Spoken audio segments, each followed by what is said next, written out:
So I don't be messing with I bought some new headphones, y'all, so I won't mess with this thing no more. People say, will you stop bothering that, twisting that thing? It's a bad habit now, y'all.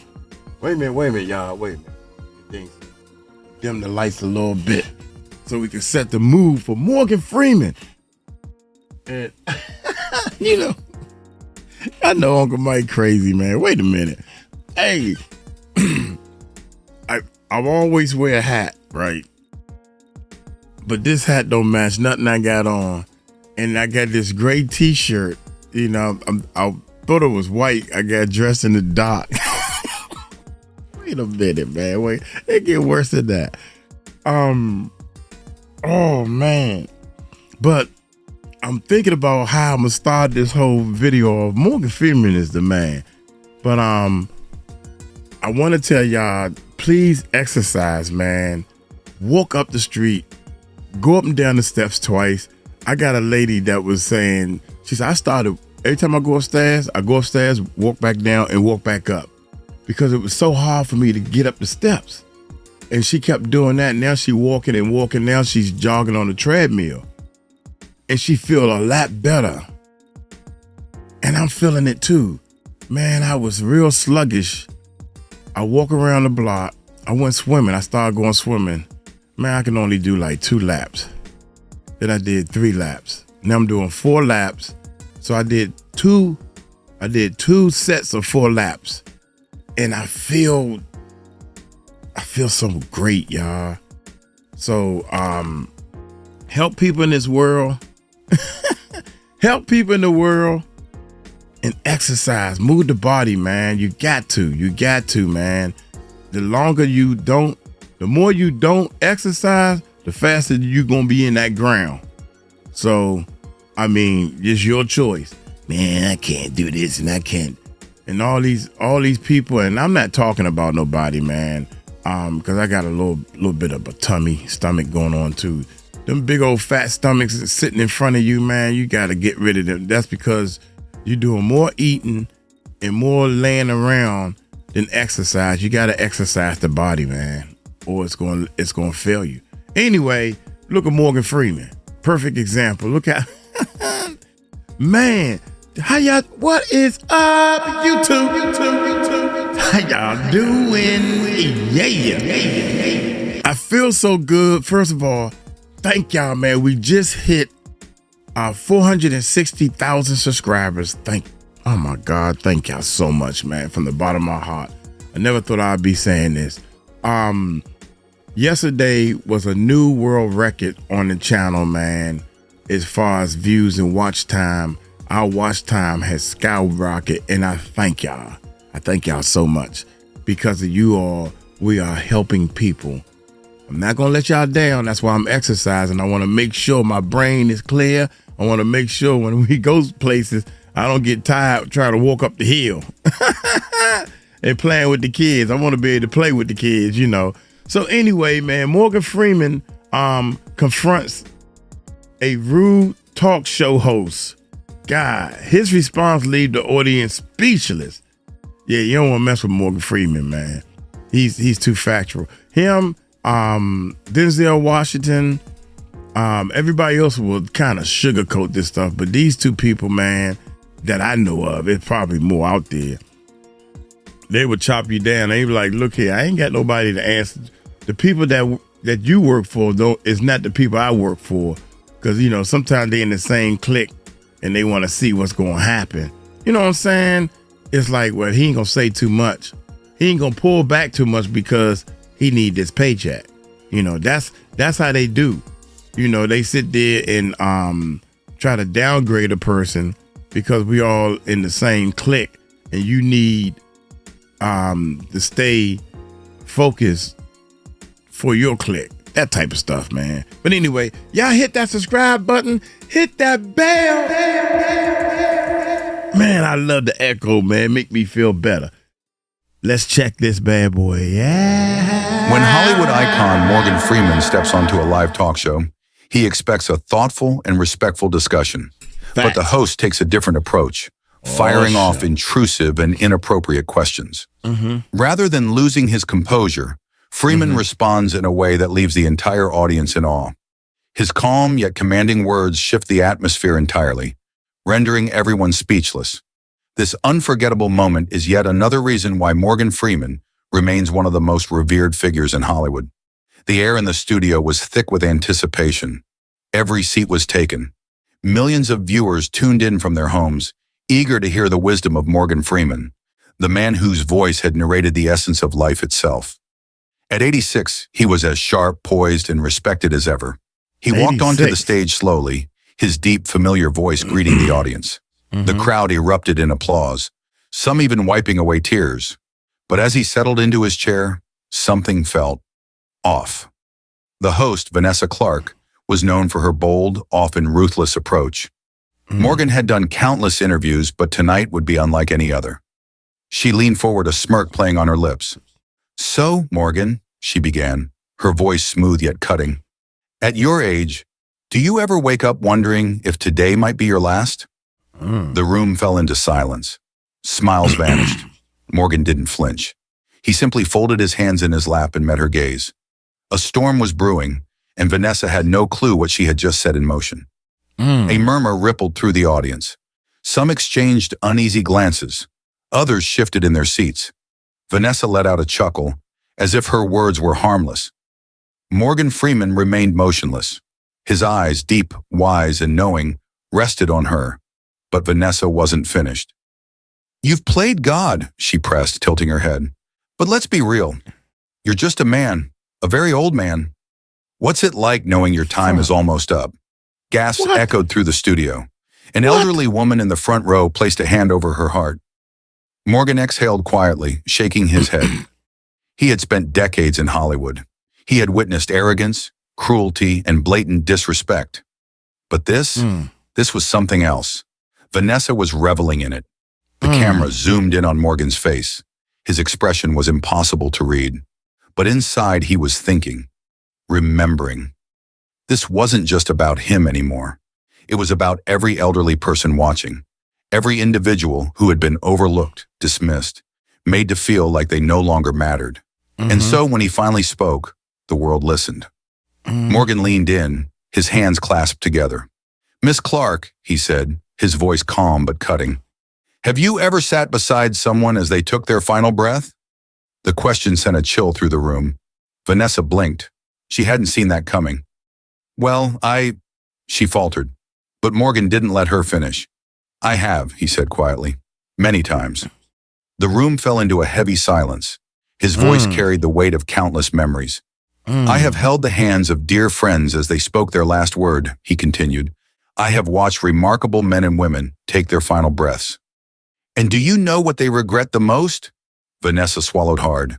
"They never longed for more money or more fame. They wish they had loved more, forgiven more, cherished life more." Amen. The camera panned to the audience. Some had tears in their eyes. Morgan met Vanessa's gaze, looking deep into her soul. "You ask me what it feels like to be old," he said. "It feels like a privilege denied to many." The audience erupted. Some stood, clapping through their tears. Oh my God, I'm over here fighting back my tears, man. I said I wasn't gonna cry on the channel no more. I'm 58, man, and I can tell the younger generation I can't reach them anymore. They call me Sir, Mr., Uncle Mike. That's why I took on the name Uncle Mike, because people call me old man or whatever. See, y'all older folks, y'all don't, they, even at work, man, they say, "Oh, yeah, you know, when he got that old money." That's what the girl said to me. She looked at my wallet. I got an old man wallet. And it's a privilege. I feel privileged to make it this far. I feel privileged, man. And there are friends that I have that didn't make it this far. So this story is really hitting me. "What it feels like to be old," he said. "It feels like a privilege. I feel like a privilege denied to many." The audience erupted. Some stood, clapping through their tears. But Morgan wasn't finished. And Vanessa? For the first time in her career, she was speechless. Vanessa Clark sat frozen, gripping her cue cards as if they were the only thing anchoring her. The studio was silent. The audience barely breathed. Morgan Freeman's words lingered in the air, undeniable and unforgettable. It felt like an honor that many never get to experience. Amid the crowd, a woman quietly wiped away her tears.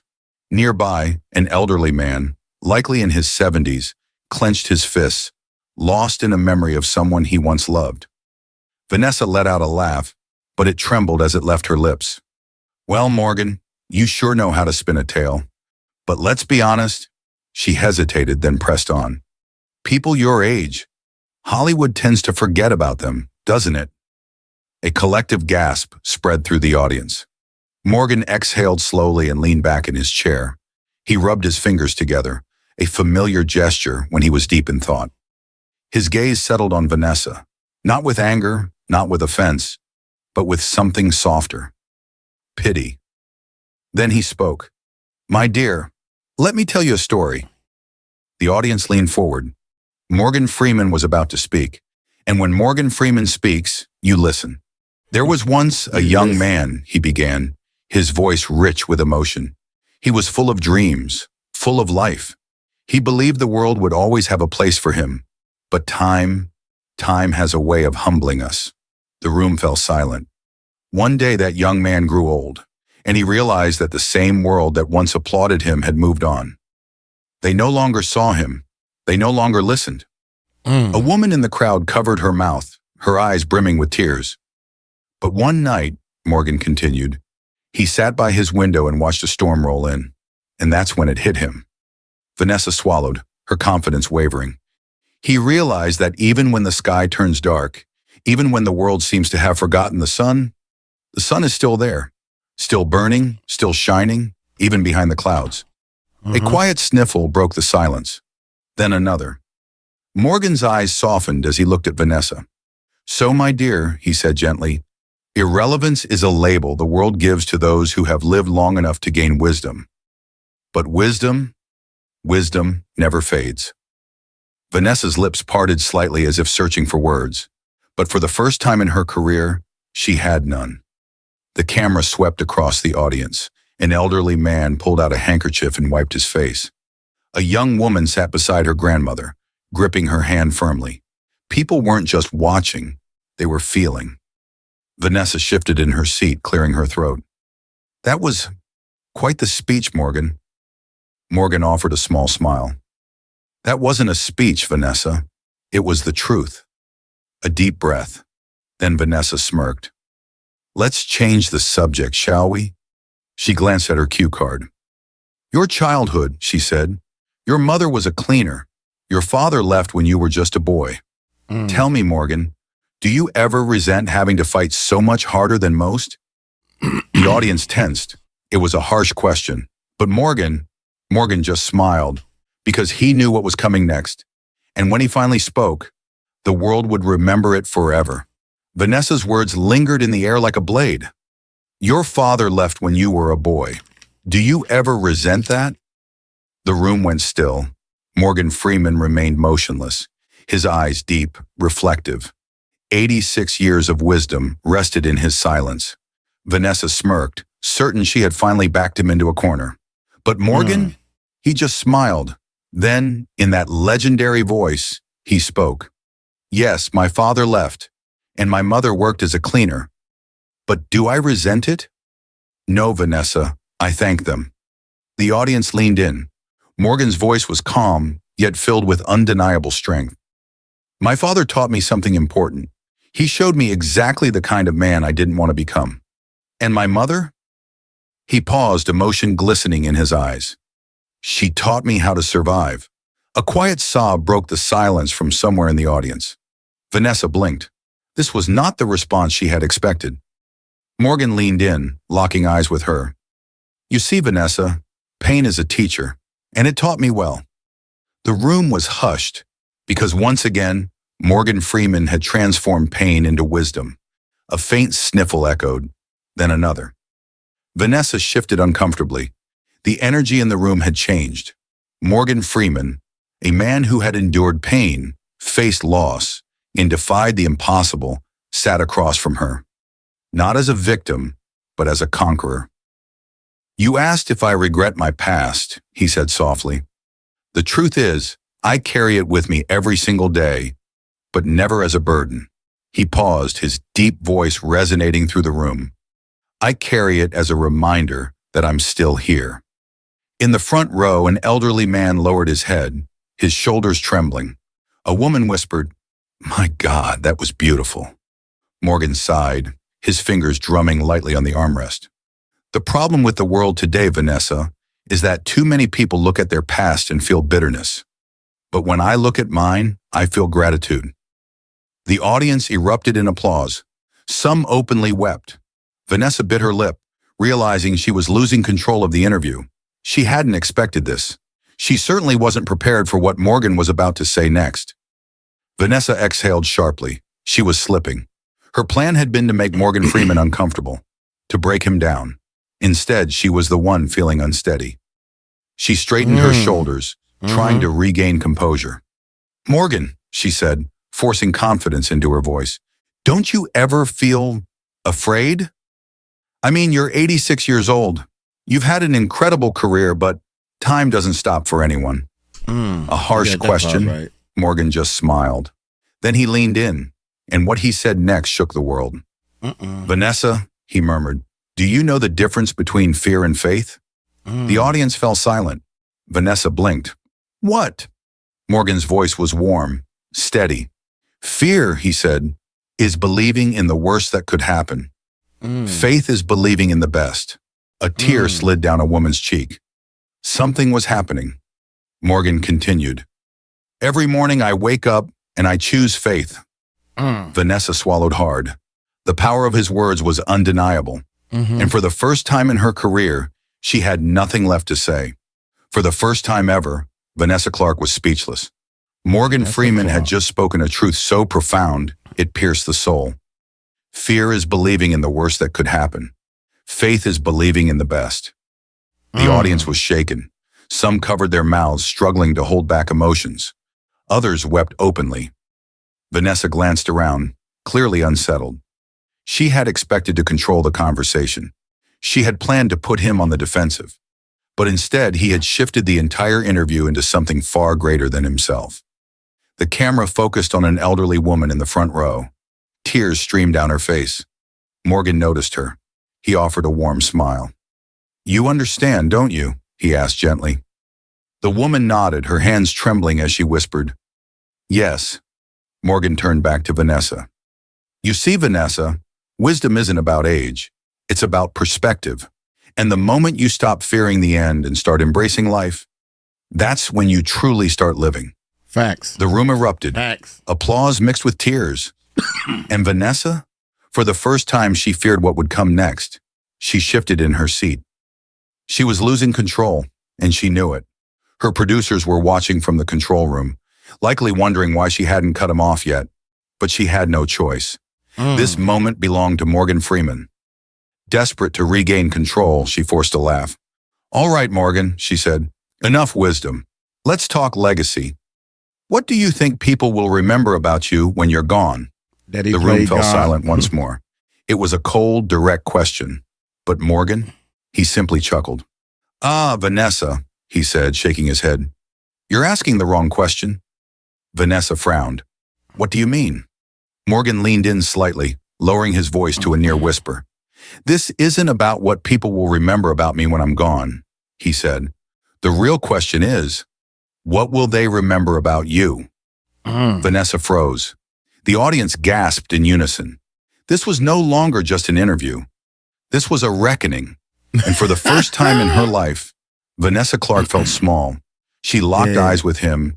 The cameras, the bright lights, the audience, they all disappeared. Morgan's words hit like a freight train. What will they remember about you? Vanessa had always been the one asking the hard-hitting questions, the ones that made others squirm. But now the tables had turned. She parted her lips, but no sound came out. They're going to remember her as the butthole that asks an older grown man that you should be respecting.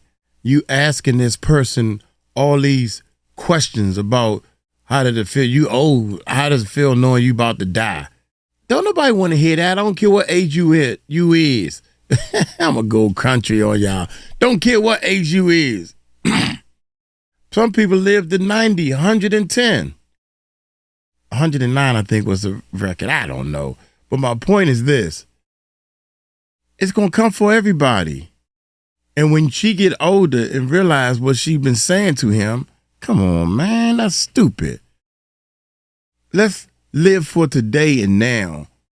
Let's not wish negativity on each other, man. Vanessa had always been the one asking the hard-hitting questions, the ones that made others squirm, but now the tables had turned. She parted her lips, but no sound came out. Morgan leaned back, giving her room. His gaze was both gentle and unyielding. You see, Vanessa, he said softly, I've spent my life telling stories, helping people feel, helping them understand. And when my time is up, I know I'll leave something meaningful behind. The room was completely still. Then he turned it back on her. But you, he paused. You have a powerful platform, yet you use it to tear others down. Woo! A muffled sob echoed from the audience. Woo! Vanessa glanced down, gripping her cue cards like a lifeline. Woo! Morgan exhaled, his voice softer now. But it's not too late, he said. You can still choose a different path. Yeah, A never single too late. tear slid down Vanessa's face, and in that instant, the world watched her shatter. She sat frozen, fingers trembling. For the first time in her career, she was completely exposed. Morgan Freeman's words hadn't just landed. They had cut straight to her core. The real question isn't what people will remember about me. The real question is, what will they remember about you? The silence in the studio was deafening, but inside Vanessa's mind, it was chaos. She had built an empire on dismantling others, on asking the questions no one else dared to. And yet in this moment, she had no answer. A tear escaped down her cheek. Morgan noticed. He sighed, then spoke again, his voice deep, calm, unwavering. You see, Vanessa, people think power comes from how loud they can speak, but true power, real strength, comes from knowing when to listen. Somewhere in the audience, a woman sobbed openly. Vanessa lowered her gaze, her breath unsteady. For the first time, she was being made to truly listen, and it was tearing her apart. The audience sat in stunned silence. This wasn't the Vanessa Clark they knew. She was always in charge, always the one steering the conversation. But now she appeared small, exposed, human. A single tear splashed onto her cue card. Morgan's expression softened. Vanessa, he said gently, you've spent years sitting across from people, asking them the tough questions. But have you ever turned those questions on yourself? She inhaled sharply, fighting back the tears. For years, she had uncovered others' truths. Now hers was being laid bare. She whispered, her voice trembling. Morgan leaned in, his voice warm and steady like a father speaking to his child. Yeah. It's never too late, he told her. Vanessa squeezed her eyes shut. A deep sob escaped her lips. You know what tripped me out, man? It's never too late to change. I keep telling people this, if you stop acting, stop acting like the person you want to be. I mean, stop acting like you are the person that you think you are, whatever you want to call it. It's acting. You know, sometimes you see a kid walking down the street, they swinging their arms extra hard up. That's almost like exercising, man. You walking like you pimping or, acting like you somebody. Instead of just being yourself. Just be yourself, man, because it's never too late to start, and it's never too late to be kind and nice to people and help people. Just help people, man. His voice warm and steady like a father speaking to his child. It's never too late, he told her. Never too late. Vanessa squeezed her eyes shut. A deep sob escaped her lips. And in that moment, the world watched as Vanessa Clark broke down. Live on television, millions of viewers at home, the live studio audience, the producers behind the scenes. They all saw it. Vanessa Clark, one of the most formidable interviewers in television, was crying. Not out of humiliation, not from shame, but because Morgan Freeman had made her confront herself. The cameras captured her face, raw, unguarded. She whispered again, shaking her head. I don't know if I like what they'll remember about me. Morgan smiled gently. Then, my dear, he said softly, change the story. A sharp inhale rippled through the audience. A single clap, then another. Tears streamed down Vanessa's face. But this time, they weren't from defeat. They were from awakening. And at that moment, the world witnessed something unforgettable. Vanessa Clark sat still, tears glistening, hands trembling, mind racing. The world had just watched her transformation. Morgan Freeman hadn't humiliated her. He hadn't condemned her. He had saved her. She inhaled deeply. For the first time in her career, the question she was about to ask wasn't rooted in pride. It came from a place of sincerity. In a hushed voice, she spoke. Morgan, if you had just one message to share with the world before you left this earth, what would it be? The audience leaned in. Morgan paused. He glanced at Vanessa, then at the crowd, then upward, as if speaking directly to the heavens. Finally, a smile spread across his face. My dear, he said gently, life isn't measured by the years we live, but by the love we give. A loud sob echoed through the room. Vanessa closed her eyes, letting the weight of his words settle deep within her soul. This wasn't just an answer. It was the truth.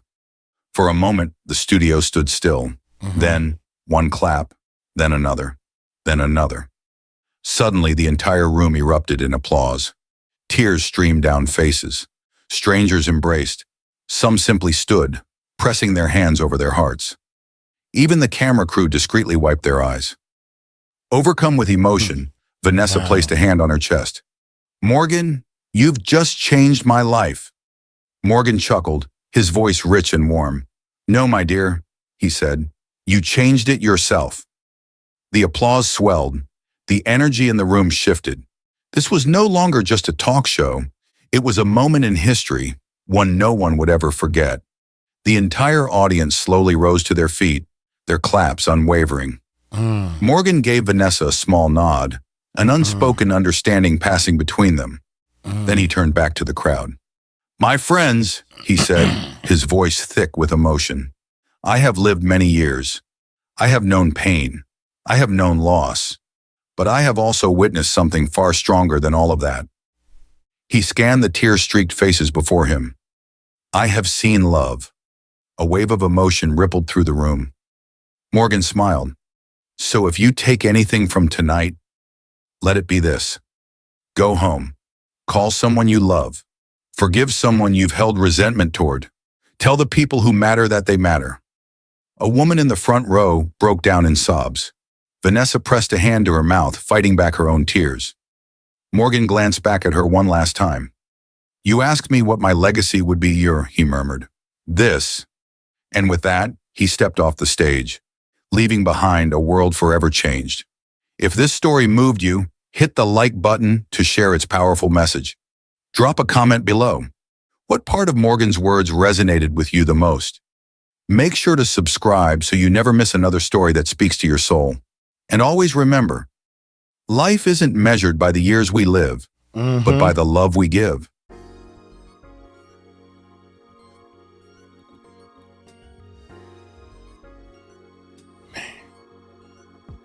I'm gonna tell y'all like this, man.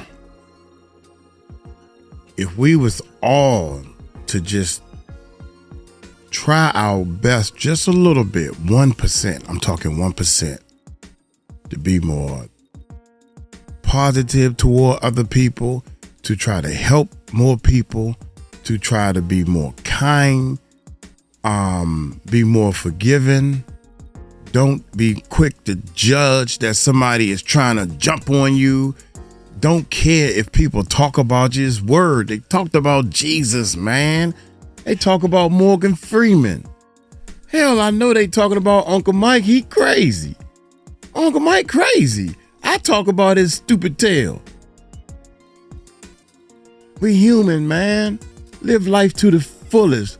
Look for happy things and not the negativity.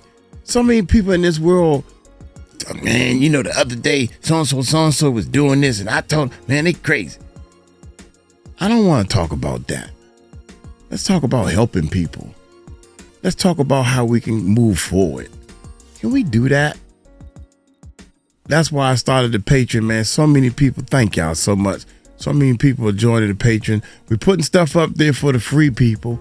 Some people want to help and just leave comments, watch the videos and share. If you don't have the $3 a month, some people jump up to the $5 a month on our Patreon. And I thank y'all, man. I thank y'all for supporting me. I never thought I'd be doing something like this.